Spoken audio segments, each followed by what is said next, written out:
बात सियासत की हो रही है और इन दिनों सियासत के अंदर गर्माहट बहुत ज्यादा है। संदीप मावा ये वो नाम है जो पिछले कई महीनों से सुर्खियों के अंदर था, लेकिन पिछले ही दिनों से काफी ज्यादा सुर्खियों में आया जब उन्होंने नेशनल कॉन्फ्रेंस और पीपल्स डेमोक्रेटिक पार्टी की क्यादत को लेकर बड़े खुलासे किए हैं। जहां शेख मोहम्मद अब्दुल्ला, डॉक्टर फारूक अब्दुल्ला, उमर अब्दुल्ला पर निशाना साधा गया था, वहीं पर गुज़श्ता दिनों एक और खुलासा करते हुए साफ कर दिया गया कि साबिक वज़रा भी दूध के दुल्हे नहीं हैं और जिस तरीके से रियासत और मुल्क के बाहर उनकी जायदादें हैं उनका मुहासिबा होना चाहिए, उसकी अकाउंटेबिलिटी होनी चाहिए और उसका हिसाब होना चाहिए। पलटवार में जहां संदीप मावा के खिलाफ अदालत का दरवाजा भी खटखटाया गया, तहम आज एक बार फिर संदीप मावा उस वक्त सुर्खियों में आए जब उन्होंने ताबड़तोड़ हमले साबिक वजीर पर किए और कहा कि हम जो कह रहे हैं वो सरीहन सही है। अब क्या वो कह रहे हैं जरा ये समझने की कोशिश करते हैं। सीधे श्रीनगर चलेंगे। डॉक्टर संदीप मावा इस वक्त मेरे साथ है। संदीप मावा साहब, बहुत शुक्रिया सर टाइम निकालकर ज्वाइन करने के लिए। पिछले कई दिनों से आप सुर्खियों के अंदर हैं और सुर्खियों में आने की वजह, पहले जब आप जम्मू से कश्मीर आए तब भी सुर्खियों में थे और आज जिस तरीके से महाज एक आपने रीजनल प्लेटफॉर्म पर खोल दिया है सियासी जमातों के लिए, तो आप सुर्खियों में हैं। क्या ये सिर्फ सुर्खियों में रहने के लिए संदीप मावा साहब ये कर रहे हैं या इन पूरे कहानियों के पीछे, इन पूरे सवालों के पीछे कुछ दलीलें भी हैं, कुछ डॉक्यूमेंट्स हैं, कुछ एविडेंसेस हैं? जरा बताइएगा। आज पूरे जम्मू कश्मीर और मुल्क भर के अंदर जो इस ट्रांसमिशन को देख रहे हैं लोग, वो संदीप मावा से सुनना चाहते हैं आखिर इतना गुस्सा क्यों? देखिए, गुस्सा नहीं, अगर आप सच को गुस्सा माने तो ये कोई गलत बात नहीं है। मैं क्या कह रहा हूं, मैं अपने सोर्स से जो मेरे हैं मैं कागज पेश कर रहा हूं। मेरा पूरा यकीन है जो पिछले 30 साल से कश्मीर में पॉलिटिकल सेपरेटिस्ट पाकिस्तान का डीप नेक्सस है, मैं उसको बेनकाब कर रहा हूं। जो पैसा दिल्ली से कश्मीरियों के लिए आया, उनकी बहबूदी के लिए आया, इन लोगों ने मकान, इनके बच्चों ने मकान, अमेरिका, ये देखिए कागज में दिखाता हूं, वेक काउंटी टैक्स एडमिनिस्ट्रेशन जो टैक्स भरता है, हिलाल राथर जो इसका बेटा है और शाजिया मुर्तजा जो इसकी बहू है, ये आप कैमरा को जूम करके देख सकते हैं। ये इनकी प्रॉपर्टी नॉर्थ कैरोलिना अमेरिका में है। ये उस मकान का फोटोग्राफ है। उसके बाद ये लाइजिंग करते हैं 5,000 करोड़ फंडिंग की, नेदरलैंड बेस्ड, जिसमें ये डायरेक्टर लाइजनिंग है तेलंगाना गवर्नमेंट के लिए। होटल्स देखिए, मैं 2-4 प्रॉपर्टी के लिस्ट आप देखिए, ये कितने बड़े डाकू हैं। इनका यूनिट नंबर, अपार्टमेंट नंबर 3006 सोबा हार्टलैंड दुबई में, unit number 2515 the theme Zobah heartland इसके रिश्तेदार के नाम पे, यूनिट नंबर 3। ये लिस्ट बहुत लिस्ट है, कितना लिस्ट दिखाएंगे, ये लिस्ट देख सकते हैं आप। प्राइड होटल चेन, ये तो दुबई अमेरिका, शारजा में इक्विटी सऊदी ट्रेडिंग कंपनी के साथ, मशरूक अल इस्माइल के साथ। जम्मू की बात, जम्मू कश्मीर की मल्टीप्लेक्स रिद्धि सिद्धि, 2 मकान तवी विहार सिद्रा में, 25 कनाल बेनामी जमीन सुंजवा जम्मू में। लेकिन संदीप मावा साहब, ठीक है जी, आप जो ये बातें करें ना, थोड़ी देर पहले वो ब्रीफिंग भी की गई रहीम राथर साहब की तरफ से, वो भी मैं थोड़ी देर में चलाऊंगा। उन्होंने तो पलटवार करते हुए कहा कि जनाब जिस तरीके के इल्जामात लगाए गए हैं ये पोर्ट्रेटेड है जी, ये मनगढ़ंत है और अब वो देखेंगे जी कि मैं कितना साफ सुथरा हूं, क्योंकि मेरे पास जो मकान था वो पुश्तैनी था, आज तक वो बन नहीं पाया। इतनी देर में मंत्री रहा, इतनी देर एमएलए रहा, इतना बड़ा आदमी हूं, लेकिन मकान मेरे पास एक भी नहीं। और आप एक के बाद एक प्रॉपर्टी गिनवा रहे हैं जो उनकी है। देखिए, मैं प्रॉपर्टी भी गिनवा रहा हूं और उन्होंने बड़ा अच्छा सवाल किया कि मीडिया ट्रायल कीजिए, कि मीडिया खुद संज्ञान ले। मैं कागज दिखा रहा हूं अमेरिका गवर्नमेंट के, मेरे नहीं, अमेरिका गवर्नमेंट के, दुबई के, हिंदू अखबार में जो सारी डिटेल्स निकली। अगर जो मैंने कहा है, उनने अभी एक बात कही कि उनका श्रीनगर में मकान नहीं है। अगर जो मैं कह रहा हूं, अगर वो मीडिया ट्रायल से, सिर्फ कोर्ट में छोड़ दीजिए, मीडिया डिनाई करे, आप लोग डिनाई करते हैं, मैं अपना मकान, पुश्तैनी मकान जो 1 करनगर, हार्ट ऑफ करनगर में है, मैं उनको गिफ्ट कर दूंगा अगर वो सच्चे दुल्हे निकले। ये तो डाकू मंगल सिंह है, ये तो नेशनल कॉन्फ्रेंस अलीबाबा 40 चोर मिल के लुटाते हैं। अभी मैं next press conference Farooq Abdullah के रिलेशंस विद विजय माल्या, ये कैसे आगे एक चेहरा बिजनेस। देखिए होता क्या है, जो बड़ा पॉलिटिशियन होता है वो खुद इन्वेस्ट नहीं कर सकता, वो एजेंसीज के रेडार में आता है, वो एक नए शख्स को पैदा करता है। विजय माल्या जैसे मायावती ने खड़ा किया वहां यूपी में, वैसे ही आप समझिए एक छठे पॉलिटिशियन है, मुझे माफ करना छठे बदमाश है ये पब्लिक की सेवा के बदले अपने परिवार की सेवा। मावा साहब आप जो कह रहे हैं, आप क्या कह रहे हैं कि जनाब विजय माल्या साहब जो भगोड़ा है उनके फारूक अब्दुल्ला साहब के साथ राब्ते हैं, क्योंकि वो राब्ते और रिश्ते जो है वो बिजनेस ट्रांजैक्शन के लिए है।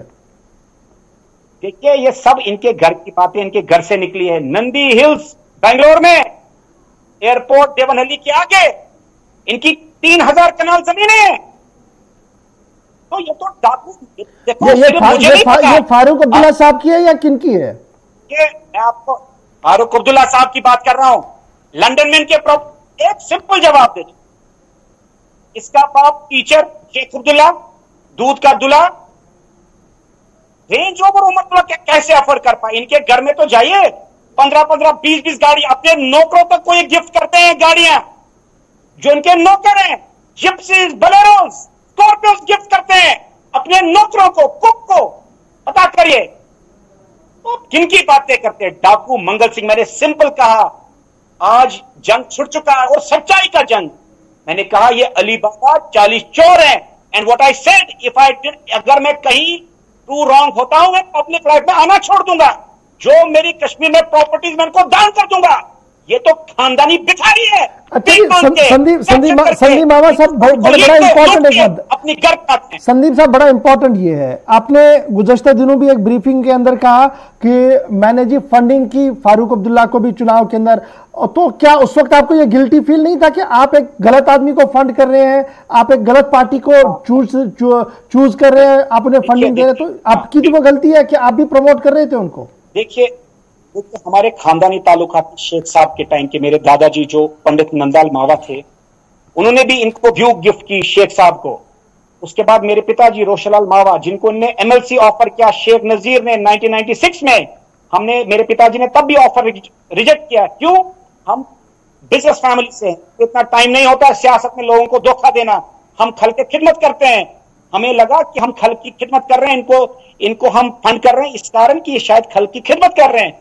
लेकिन जब से मैंने 2015 से रिकंसिलिएशन फंड खोला, मैं धीरे धीरे सियासतदानों के साथ उठना बैठना ज्यादा क्लोजली हुआ, ब्यूरोक्रेट के साथ, पुलिसमैन के साथ, एडमिनिस्ट्रेशन के साथ, दिल्ली के साथ, और मुझे इनके पर्दे खुलने लगे। और स्पेशली जब 2019 के बाद मुझे इनकी पिक्चर सामने आ गई। और आज मैं सामाजिक से पर्सनल नहीं है, मैंने कहा, मैं आज भी ऑन रिकॉर्ड कहता हूं, फारूक अब्दुल्ला ने मेरे 50 काम किए, मैं उनका एहसानमंद हूं, that is on personal level. लेकिन जब हम पब्लिक की बात करते हैं, इन्होंने लूट खसूट पूरी धोखा दिया अपने कौम को, अपने लोगों को मरा के। क्या मुझे इनका मसला था कि बिद्रा वाले से मिला फारूक अब्दुल्ला? क्या इनका मसला था पीओके में जेकेएलएफ के कमांडरों से मिला, अमाना खान से मिला, यासीन मलिक से मिला, मकबूल भट्ट से मिला? इनका क्या रिश्ता है? संदीप मावा साहब, ये वो कहानियां थी, ये तो आपको पहले भी पता थी ना, जब आपने फंड किया दोबारा से 96 के चुनाव में भी, उसके बाद भी, ये तो पहले की कहानियां थी। ये तो कोई की बात ही नहीं है कि फारूक अब्दुल्ला और अमानुल्लाह खान के राब्ते कैसे थे, फारूक अब्दुल्ला और जेकेएलएफ के राब्ते कैसे, ये तो कहानियां छप चुकी हैं ऑलरेडी। तो क्या उस वक्त आपको इस चीज का एहसास नहीं था कि आप भी गलत कर रहे हैं, आपके वालिद साहब भी गलत कदम उठा रहे हैं जो इनके साथ जा रहे हैं? क्योंकि आपको अपना मफाद था उस वक्त, इसलिए खामोश थे। आज आप अलहदा महाज पर है, इसलिए आप इतना बड़ा महाज खोल रहे हैं। देखिए मुझे हमें कोई मफाद नहीं था, इनसे हम क्या ले सकते हैं? इनकी कुर्सियां, नेशनल कॉन्फ्रेंस की कुर्सियां तक जम्मू ऑफिस और यहाँ एसीज, एलईडीज हमने दिए हैं, शेख नजीर को दिए हैं, आप पता करिए। तो ये मंगे लोग तो क्या देंगे? अब ये छोटा मोटा किसी को फेवर, किसी रिश्तेदार को वहां भेजो, ट्रांसफर कर दो, ये छोटे मोटे फेवर्स। हमने जिस आदमी ने, मेरे पिताजी ने, रोशनलाल मावा ने एमएलसी सीट छोड़ दियो, तो you can understand the calibre. ये छोटे लोग हैं, इनका माइंडसेट छोटा है। बट अब आप बोलते आज क्यों बगावत की? आपका सवाल यह होना चाहिए कि बगावत क्यों की? मैं फारूक अब्दुल्ला को बार बार समझाता गया। हाल ही में मैं इनके पास गया था 7-8 महीने पहले, तब मुझे निधि राजदान इनके घर पे मिली और फारूक अब्दुल्ला मिले। मैंने उनको कहा तब भी कि सुधर जाओ, पार्टी में बगावत होने वाली, आप सुधर जाओ। जो आपकी हरकतें हैं, जो ईमानदार पॉलिटिशियंस आपकी पार्टी में आज भी कुछ हैं, वो आपसे नाराज है। जो करप्शन बाकी चीजें हो रही है वो नाराज है। तो ये बात समझते नहीं। इनको लगता है ये कोई अली बाबा को थोड़ी कोई दिखता है। अली बाबा 40 चोरों को तो अपनी ही दुकान चलती है। तो मैं इनको मिलने मैं नाकामयाब हुआ। तो आज मैंने इसलिए खोला, परसों जो एक हड़बड़ाहट में या थोड़ी एक्साइटमेंट में बात निकल गई तो ये ज्यादा शातिर बनी, तो चुप रहना चाहिए था। अभी तो मैं आज एक को इनकी चिट्ठी खोला रहा हूं। मैं आने वाले समय में नंबर 1, नंबर 2, नंबर 3, नंबर 4 सबके चिट्ठे खोलूंगा। नेशनल कॉन्फ्रेंस, पीडीपी, जो बदमाश पार्टी जो इस्तेसाल करती है कश्मीरियों का, हिंदू मुसलमान सिख बोध का, उनको एक्सपोज करना मेरा दीनी इखलाकी। संदीप मामा साहब, आपने क्या आज भी आप इस पर स्टैंड है जो आपने कहा कि इमोरल एक्टिविटीज में ये पॉलिटिकल लीडर्स इन्वॉल्व हैं, और फिर आपने नाम ले लेकर कहा कि क्या कुछ हुआ है? क्या आज के दिन भी जब आपके ऊपर बाज़ाब्ता तौर पर एफआईआर है, कोर्ट के अंदर इन्वेस्टिगेशन चलेगा, कोर्ट विल डिसाइड क्या कुछ होगा, लेकिन क्या आप भी आज भी ऊपर स्टैंड है? देखिए, एफआईआर कोई एफआईआर नहीं है, कोर्ट केस है, डिफेमेशन कोर्ट केस। मैं कोर्ट को जवाब दूंगा। लेकिन जो मैंने कहा, अगर उसमें से 0.01% भी झूठ हो, मैं अपनी राजनीति छोड़ दूंगा, पब्लिक लाइफ में आना छोड़ दूंगा, मैं कश्मीर आना छोड़ दूंगा। लेकिन उससे पहले एक मीडिया ट्रायल आप भी कर सकते हैं अगर आपको ज्यादा जल्दी सच जानना है। आप पायल को ऑन रिकॉर्ड लीजिए, जो इनकी बीबी रही है, इनके बच्चों को ऑन रिकॉर्ड लीजिए। इनके बच्चे इनको थूकते नहीं है, उनकी हरकतें उनको पता लग गई। देखो अल्लाह ताला की मार देखो। आज वारिस भी नहीं है अब्दुल्ला का, कोई उम्र के बाद कोई वारिस नहीं है। ये अल्लाह मियां का कहर इन पर है, जो इन्हें इस्तेसाल कश्मीरियों का किया, ये उनकी बद्दुआ का असर इन पर है। इनको, इनके बेटे को आप ऑनलाइन लीजिए मेरे साथ, पायल को लीजिए, उमर को लीजिए। मैं मान जाऊंगा अगर उमर अब्दुल्ला इस लाइन पे आपके साथ आए मेरे साथ डिस्कशन करने। मैं चैलेंज करता हूं फारूक अब्दुल्ला को, रहीम रातर को, हिलाल को, उमर को, नासिर को, मेरे सामने फेस टू फेस, और मीडिया कहीं मीडिया स्टूडियो में मुझसे आंखें मिला पाए। ये तो आज भी आप अगर देखो प्रेस कॉन्फ्रेंस में रहीम रातर भाग गया, वो तो डाकुओं का सेकंड कमांडेंट है। उसके बाद अब तीसरा नंबर 3 खुलेगा, थोड़ा वेट कीजिए। चलिए, बहुत बहुत शुक्रिया जी संदीप मामा साहब हमारे साथ ज्वाइन करने के लिए। तो